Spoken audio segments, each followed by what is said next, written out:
What's up everyone, welcome to Ashley Talks Movies. Today's video is a review of Mufasa the Lion King, a prequel to 2019's The Lion King, which was a remake of Disney's 1994 animated film of the same name. Directed by Jenkins, the new movie tells the story of how Mufasa became king of the Pride Lands. After being separated from his parents, a young Mufasa befriends another lion cub named Taka, heir to a royal bloodline. When a pack of white lions endanger the pride, Mufasa and Taka set off on a journey in search of a legendary land many consider to be a paradise. Before I jump into the review, do me a favor, like, comment, and subscribe so you don't miss any of the videos I post here on the channel. It's time. I'll tell you a story. A story! So glad I brought some crickets. Rafiki, keep going. The story about a prince who would come to be known as Scar and an orphan named Mufasa. The 2019 Lion King disappointed me in a number of ways. This was basically a shot-for-shot remake of the 1994 animated film, but it didn't offer any new insights to the beloved characters. It didn't tell the story in any new or refreshing way. And I thought the use of the photorealistic CGI just made the characters expressionless. It zapped any emotion and energy from the story. It was another attempt by Disney to remake one of its animated classics.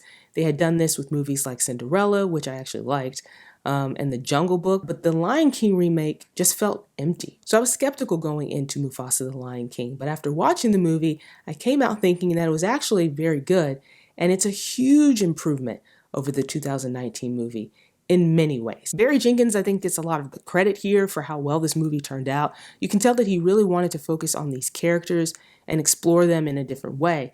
And the story here is more emotional, it's more compelling.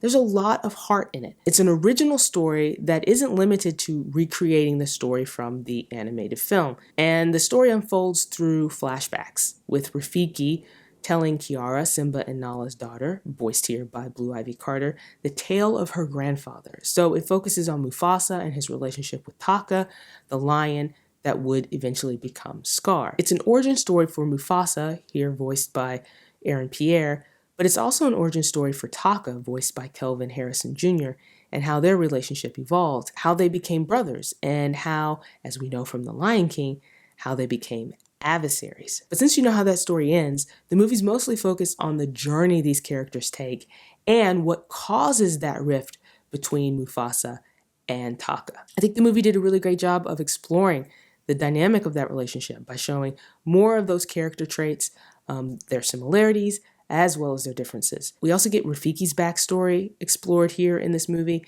and this is such an interesting character, such a fun character, and I liked how Rafiki's story was explored and how there were parallels between Rafiki and Mufasa's journeys. You also get the return of characters like Timon and Pumbaa, but thankfully the movie knows how to use them, which is sparingly.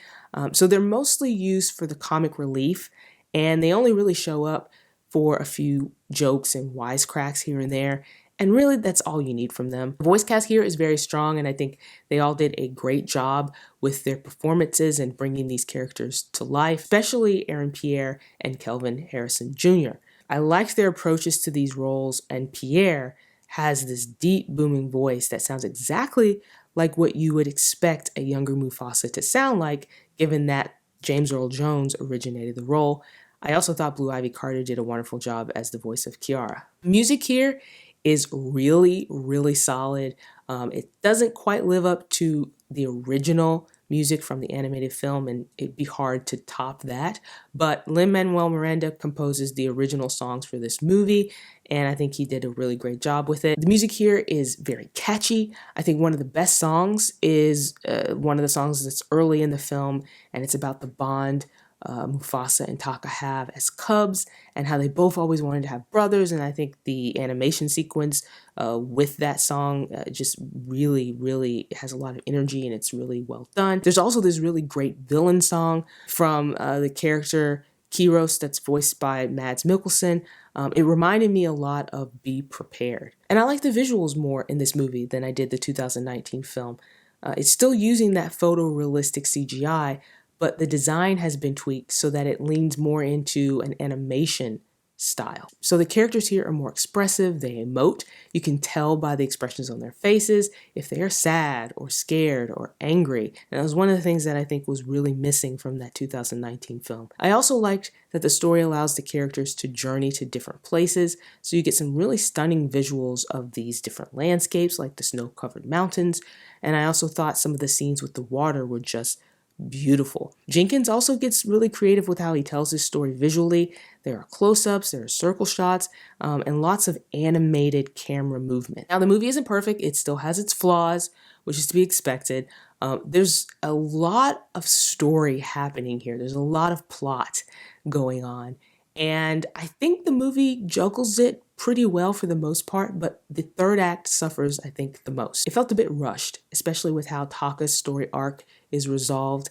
And since you know what happens with that character and how his story turns out, it really felt like the shift there within the movie should have been a little bit more powerful. This movie also suffers from prequelitis at times. And even though I like the visuals in this movie more than the 2019 film, I still think the animation isn't quite where it needs to be yet, because there were some moments in this movie where the character movements were a little jarring. But overall, I enjoyed this movie. I thought it was very good. It explores these characters in this story in an interesting way. I think it tries to correct the missteps of the 2019 movie, and I think it mostly succeeds there.